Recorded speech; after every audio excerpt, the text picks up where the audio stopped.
The twin moons of Arvala drifted over the royal citadel as Princess Lyra stood on a balcony wrapped in pale blue light. Her silver hair caught the breeze, but her eyes remained fixed on the dark horizon. She watched the night sky not for beauty, but for memory. Long ago she had promised herself that she would never give up searching. Somewhere beyond the nebula belts, somewhere past the border systems, her human husband was alive. She believed this with a devotion that had carried her through years of war, political pressure, and aching solitude. Lyra breathed slowly as she clasped a simple metal band around her neck.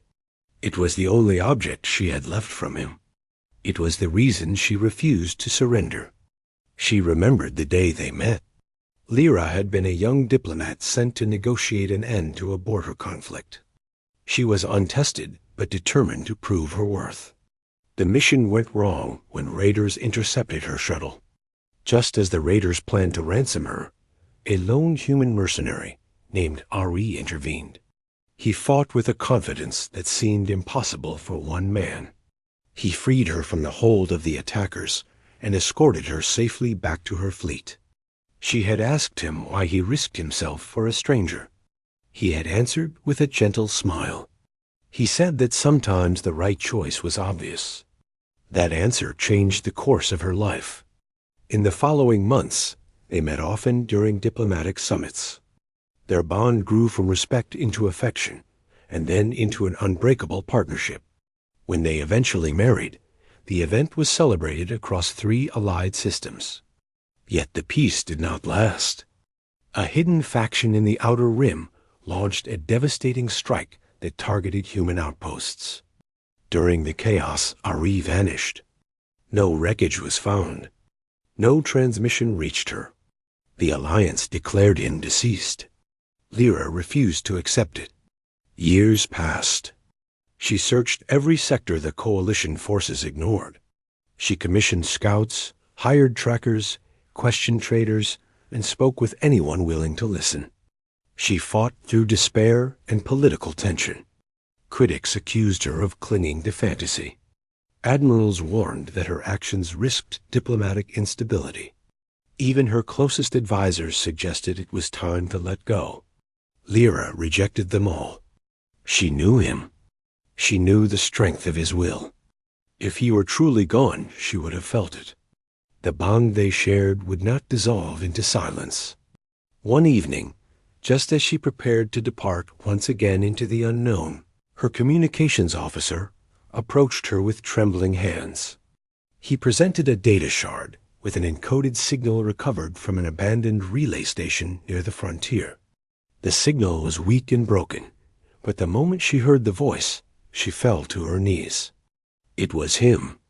Ari was alive. He was somewhere in the outer expanse, beyond mapped territory. The officer urged caution. The signal was fragmented, and possibly a trap. Lyra stood tall with renewed resolve. If there was even a single chance, she would pursue it.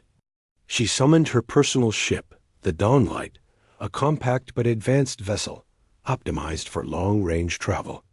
Its engines hummed as she boarded. She carried no royal escort. She traveled only with her pilot, Mara, a loyal friend since childhood. Mara supported her without question, though concern showed in her eyes.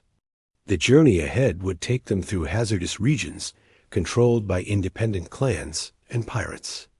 Lyra thanked her and promised that she would not take unnecessary risks. Mara replied that she understood, but would stand with her regardless. The Dawnlight departed from Arvala and slipped into the reach of distant stars. Lyra spent every hour analyzing the faint signal. She reconstructed its wave patterns and traced its origin to a system known as Talren Verge. The region was infamous for ship disappearances and hostile factions. But if Ari had survived, perhaps he had been stranded or detained there. Lyra felt her determination sharpen. She would face anything to bring him home. When the Dawnlight arrived at Talren Verge, the system's atmosphere seemed tense and heavy. Ancient debris drifted through the region like silent relics from forgotten conflicts. Mara scanned for dangers. She detected several hidden outposts with active energy signatures. Lyra directed her to approach carefully. As they neared the central planet, the signal strengthened. She recognized Ari's voice patterns with greater clarity. He was alive. He had left that message within the past year. They landed on the barren surface of the planet, known as Ryden Crest. The air tasted metallic. Wind carried echoes across the rocky plains. Lyra and Mara stepped out in protective suits and followed the guidance of their scanner. It led them toward a network of caves carved into the cliffs. Long scorch marks covered the entrance. Signs of a recent battle emerged. Lyra felt her heart tighten. Something had happened here. Something violent. Inside the cave, they discovered remnants of human technology. A compact transmitter lay shattered on the ground. Lyra knelt beside it and closed her eyes. She could almost imagine him touching it. Mara studied the markings nearby. She found evidence that the cave had housed more than one inhabitant.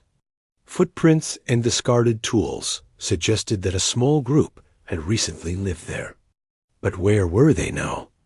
Lyra whispered Ari's name and felt the echo vanish into the darkness. As they explored deeper, they encountered a group of nomads native to the planet. The nomads approached cautiously, but did not attack. They explained that months ago, a human warrior had defended them from raiders.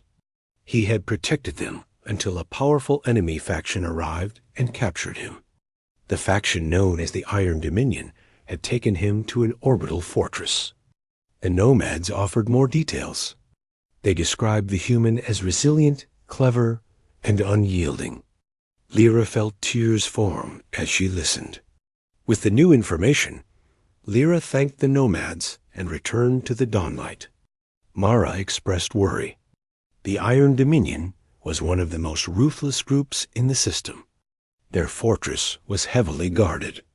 Approaching it meant risking their lives. Lyra understood the danger, but insisted they continue. She said she had spent years searching. She refused to stop when she was this close. The orbital fortress appeared on their sensors as a massive structure shaped like a fractured ring. Sharp metallic spires surrounded its core. Energy fields shimmered around it. Mara piloted the ship with extreme caution. Lyra analyzed the fortress's defenses and proposed a plan. They would approach under the cover of a passing meteor cluster and slip through a weak point in the shield. Mara hesitated, but eventually agreed.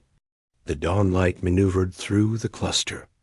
Meteor fragments scraped past them as Mara controlled the vessel with precision. They reached the weak point.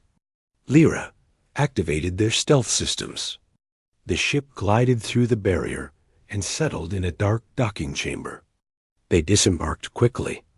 Lyra gripped her pulse staff. Mara followed with her own weapon. The fortress interior was dim and oppressive. Metallic corridors stretched endlessly. They avoided patrols and hacked into terminals. Lyra moved with urgency. She felt Ari's presence in the cold air.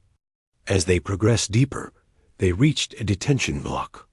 Cells lined the walls, each containing prisoners from various species. Lyra checked each cell. She asked if any had seen a human captured recently. Most prisoners shook their heads. One prisoner, a wounded scout, spoke weakly. He said that the Iron Dominion had taken the human to a secluded chamber for interrogation. Lyra thanked him and hurried onward. They located the chamber after bypassing several locked doors. Before entering, Lyra took a steady breath. Her hands trembled. She feared what she might find. She opened the door. Inside the chamber, a figure sat chained to a support pillar. His hair was longer. His body bore scars. Yet when he turned, Lyra recognized his eyes instantly. It was Ari. He stared at her in disbelief. Lyra rushed forward, tears breaking free. She reached out to him. Ari whispered her name in a cracked voice. He could hardly stand but he leaned toward her with overwhelming relief.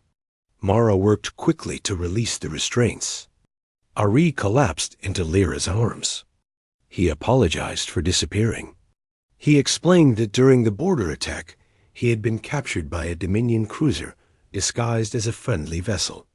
They had intended to use him for information related to human military strategies. He resisted and endured countless trials. Eventually, he escaped, lived among nomads, and sent the signal. But the Dominion found him again. He believed he would never see her. Lyra pressed her forehead to his and told him she never stopped searching. Their reunion was short-lived as alarms sounded across the fortress. The Dominion forces had detected the breach. Mara urged them to move. Ari insisted he could walk. Lyra supported him, and they navigated the corridors quickly. Soldiers stormed the area. Mara fired precise shots to clear the path. Lyra defended Ari with swift strikes. Their escape turned into a desperate sprint through mechanical hallways and downward ramps. When they reached the docking chamber, several Dominion warriors blocked their route. Ari stepped forward despite his weakened state. His instincts remained sharp. He used a discarded spear to deflect an incoming attack. Lyra fought beside him. Mara provided cover fire. Together, they overwhelmed the guards. They boarded the Dawnlight and sealed the hatch. Mara launched the ship immediately as enemy fire rained upon them. The Dawnlight shook violently as they blasted through the shield barrier. Mara pushed the engines to their limit and engaged warp mode. The fortress faded behind them. Lyra held Ari close as the stars stretched into luminous trails. For the first time in years,